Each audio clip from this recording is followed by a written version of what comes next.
теңдерме оқушылар. Бүгінгі өтетін сабағымыздың тақырыбы Төлен Әбдіковтың қонақтар әңгімесі. Сабағымыздың тақырыбына сәйкес оқу мақсатымен таныс болайық. Көркем шығармадағы кейіпкерлердің типтерін жасалу тәсілдері тұрғысынан анықтау. Оқу мақсатына сәйкес бағалау критерийлері. Көркем шығармадағы кейіпкерлердің типтік ерекшеліктерін анықтайды. Шығармадағы кейіпкерлердің мінезін талдайды. Балалар, сабағымызға кіріспес бұрын төмендегі сұрақтарға жауап берейік. Суретте не көріп тұрсыңдар? Бүгінгі сабақтың тақырыбына қандай қатысы бар? Төлен Әбдіковтың қандай шығармаларын білесіңдер?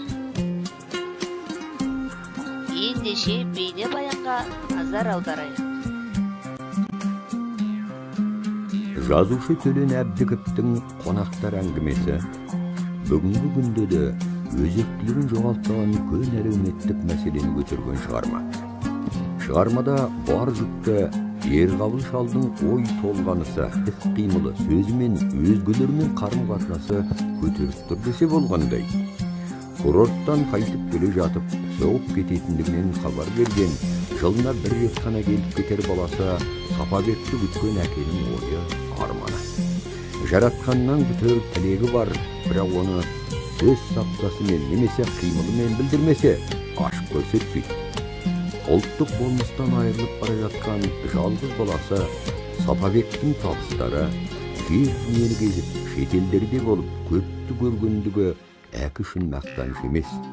Қол басы, омырау тұсы ашық киім киген, орысша сөйлеп, ауыл тұрмысына жат қылықтар көрсеткен келіні Томаға да қазақша түсінбейтін немересіне де шалдың көңілі толмайды. Ерғабыл шал үшін түтінін өшірмей, қара шаңырақта ұстап болған ұрпақ қана адал түтенген, ата-ана алдындағы парызын өтеген бала. Ауыл адамдарына әңгіме айтып, көсілі сөйлеп отырған баласын сөзбен зеки тиюында да, кетерінде немересін тастап кетуге қимаған баласына алып кет өзіңмен бірге, оқыт, өзіңдей қаңғыбас етіп шығар деп түнере сөз айтуында да осы бір шалдың баласына деген наразылығы айқын сезіліп отырады. Ерғабыл шал ұлттық болмыс пен құндылықтарды сақтаушы, қара шаңырақ деген киелі ұғымды қастерлеуші тұлға.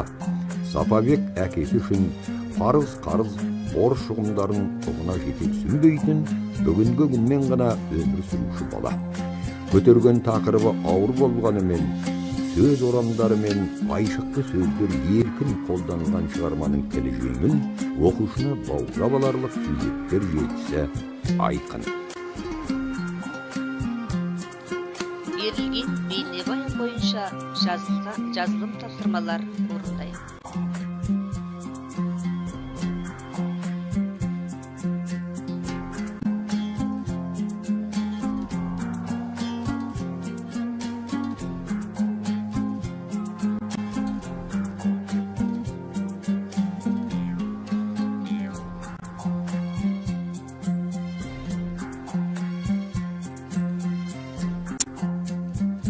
Балалар, бүгінгі әңгіме кейіпкерлерінен алған әсерлерің бойынша ой толғау жазып көріңдер.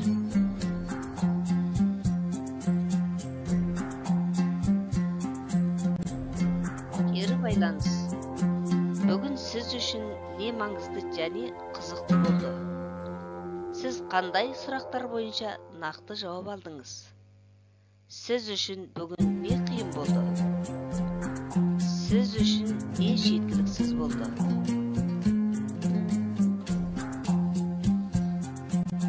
Үй тапсырмасы. Шығарманың композициялық құрылымына кешенді талдау жасау.